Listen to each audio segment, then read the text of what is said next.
ചെറിയൊരു ബോട്ട് ഫിഷിങ്ങിന് ഇറങ്ങിയതാണ്. എല്ലാവർക്കും നമസ്കാരം. നമ്മളിപ്പോൾ ഉള്ളത് മാലദ്വീപ്സിലാണ്. മാലദ്വീപ്സിലെ റസ്കത്തീം എന്ന് പറയുന്ന ഐലൻഡിലാണുള്ളത്. ഈ ഒരു ചേട്ടൻ്റെ കയ്യിൽ കാണുന്ന ഉപകരണമാണ് സ്പ്ലാഷ് ബോർഡ്. ഇതുപയോഗിച്ചിട്ടാണ് നമ്മൾ ആദ്യം കുറച്ച് മീനുകളെ പിടിക്കുന്നത്. ചെറിയ ട്യൂണകളും റെയിൻബോ റണ്ണറും പോലുള്ള മീനുകളാണ് നമ്മൾ ടാർജറ്റ്. കാരണം നമുക്കിത് രാത്രിയാകുമ്പോഴേക്കും റീഫ് ഫിഷ് പിടിക്കാൻ വേണ്ടിയിട്ടുള്ള ബേറ്റ് ഫിഷായിട്ട് ഉപയോഗിക്കാൻ വേണ്ടിയിട്ടാണ്.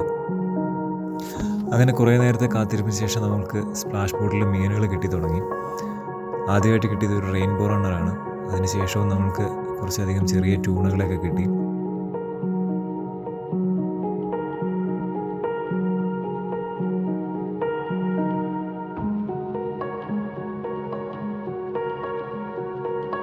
അങ്ങനെ നൈറ്റ് ടൈം ആയതോടുകൂടി നമ്മൾ ബോട്ട് റീഫിനോട് ചേർത്ത് ആങ്കർ ചെയ്തതിന് ശേഷം റീഫ് ഫിഷുകളെ ടാർജറ്റ് ചെയ്ത് ഹാൻഡ് ലൈൻ ഉപയോഗിച്ച് തുടങ്ങി. അതിൽ നമ്മൾക്ക് കുറേയധികം റീഫ് ഫിഷുകളെ കിട്ടുകയുണ്ടായി. ഇതിപ്പോൾ ഫിലോളോ എന്നിവിടെ പറയുന്നൊരു റീഫ് ഫിഷാണ്.